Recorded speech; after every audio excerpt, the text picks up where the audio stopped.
कोनो भक्त कोनो बेटा से लेके दिया सकता। कैसे भजन में मिली सरकार ध्यान देवेला बात पर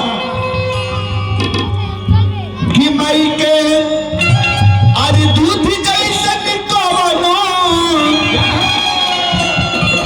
तो माई के आज दूध जैसन कवनो मिठाई ना मिली हो तो मिठाई ना मिली तो सब कुछ मिल जाई पर अरे सब कुछ मिल जाई पर दुनिया में माई ना मिले।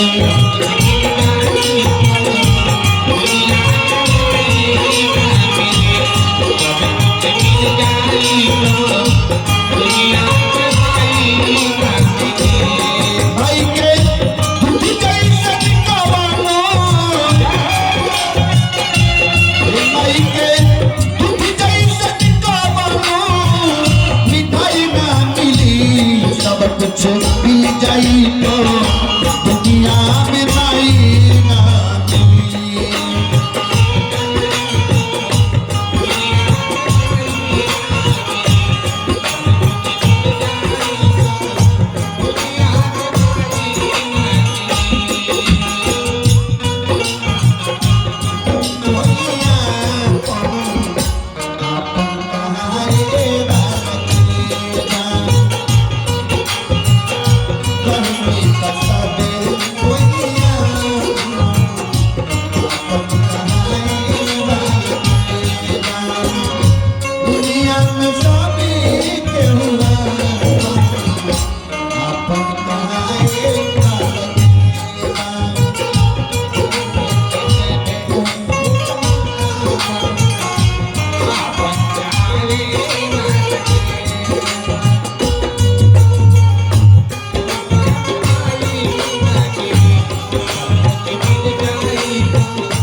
हमरा डाल में बड़ी जोर से दर्द हो गई जाके बाजार से तू खुरक दवाई लिया दे तो बड़ा पुण्य के काम हो। बबुआ कहे चुप अरे खुदरा पैसा बाटे तेरा दवाई खतरा आइए बबुआ घर के अंदर डाले आ मन की खाना खियाबे आ बेना डोलावे तरी आ कह तरी जी सुनो तरी ए सुनो तनी जी अरे सेंडिलिया के एगो काटी छटक गइल बा कितना दिन से कहिया से कहत नहीं कि सिवा के लिया थी अगर जे आज ना सिया के आई लो बिया से खाना पीना सब कर सुनत रहो बबुआ कहत रहे कि सुना ना अरे झोरा में धो दिया अखबार में लपेट के बिया सिया के चल गए। सरकार कहो बबुआ वालों के मार्केट में चल जाता लोग बाजार में चल जाता लोग आ होटल वाला से कहले था कि करिया प्लास्टिक में पैकिंग करी हो आधा किलो रसगुल्ला चाहे 1 किलो रसगुल्ला मिठाई किन आ जाता करिया प्लास्टिक में धरा जाता। जब बबुआ घर के 10 कदम दूरे रहता रे बोले लड़का बड़ा सा दुगो लड़को बड़ा सा पापा पापा कह के जाता रह सब और रसगुल्ला मिठाई लेके आवत रह सब। दरवाजा पर माई बैठल बड़ी माई के कुछ लोग तो देखे मोटिया भी छपले बा लेकिन प्लास्टिक कुरकुराना जरूर है। बबुआ जाते रहे अपना माई से अपना नौकी माई से कहते रहे अपना मलकिनी से कहते रहे इसमें करू हो ए जी सुनो तनी अरे एगो रसगुल्ला में समाइयो की दे दियो वो खा ली बुढ़ा गई दिया मरे के समय पर दुल्हन झाड़ के हौसला बोलता नहीं हौसला झाड़ के बोलता नहीं एगो का है पूरा दिन उनके के दे दी बड़ा ललुगाइल भाई रसगुल्ला खाएला मुंह में दांत तो होला नहीं तो सारा रस चूज जाए रसगुल्ला खाई दिया ना घर के बाल बच्चे खाते रहे मन्ना मातारी खाते ना बेटा खाते रहे झुलक फेंक गांव के पागल सियार कुकुर खाता रहे सब। सरकार माई दी शब्द में कितना प्रेम कितना सच्चाई छुपा रहेला। ये बबुआ माई के माई रे कहले आइए बबुआ कहीं ससुरारी चल जा कविराज चलिए कविराज के तरफ से ये 51 रुपए के दान है हनुमान जी के दरबार में पहुंचा आइए बबुआ कहीं ससुरारी चल जाता सासू माँ के कौन की सासू माँ की माई दे प्रणाम सासू में कहें कि कहाँ से खोद से भक्लो लगा दामाद ये कना बोला हूँ के ढंग नहीं खे जानते भी सरकार दामाद कोई किस्म के होला तीन किस्म के होला एगो होला दामाद एगो होला दमदम एगो होला दमदम तो दमदम के काम जानता नहीं का हो दमदम के काम हो कि ससुरारी चल जाई है भाड़ा पर के मोटरसाइकिल भाड़ा पर के जूता भाड़ा पर के जीन्स भाड़ा पर के चश्मा भाड़ा पर के सब कुछ हम मोटरसाइकिल के सलेंसर खोलवा दी है अब लगी फटफटाए आ ससुरारी जाइए ससुरारी के रोड पर 3 में रफ्ता मरी है पहले ही चिन्हवा दिए कि फलना के दामाद हो वो लोग के नाम है दमदम एक होला लोग दमदोली तो वो लोग के काम जाता नहीं का हो ससुरारी में 5वां महीना में बियाह रही नु तो दूसर के महीना में पहुंचाएगी अब वहाँ के ससुरारी के सब नून तेल सब जोड़ाए लगे सास ससुर उतार के बबुआ से कहिए लोग ये बबुआ सुनत रे तनी हम बकरी बेल गावे जाते रुआ घर में तनी देखो तोरा बाहरियो जब घर बा बताई ना दामाद के काम हुआ हो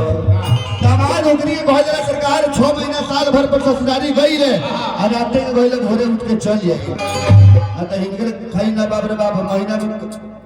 कितना पहुंचत रस्ती रहले एका दू घर बनाओ ससुरारी में दू को तो चलते बस परिवार ना तो ससुराल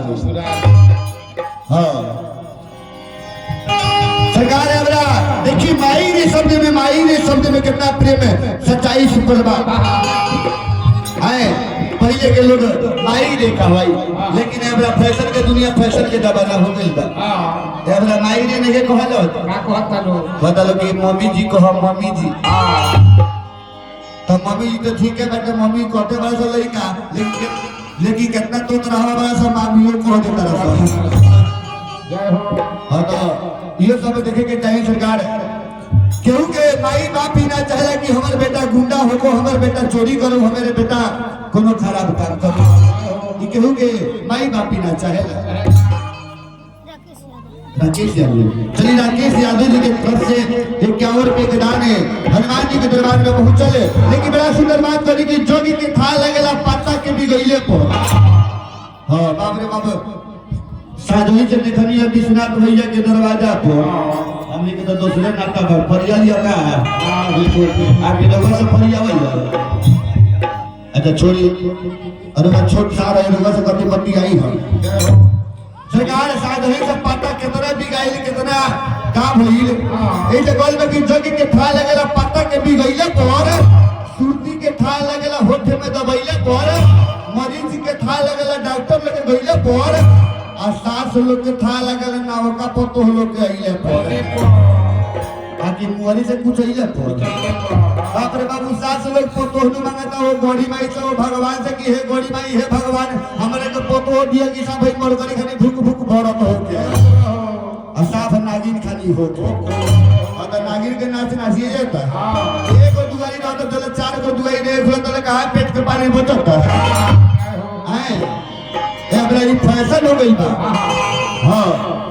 तो कोई कमाई बापी ना चाहेला कि हमर बेटा चोरी करो हमर बेटा गुंडा बनो अरे माई के सपना होला ने हमर बबुआ होई है ने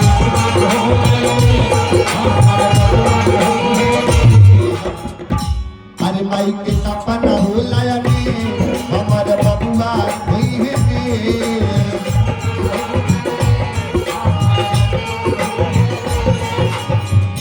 अरे माई के अचल जैसन दुनिया में तो माई के अचल जैसन दुनिया में रजाई ना मिली सब कुछ मिल जाई तो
झरिया से चल के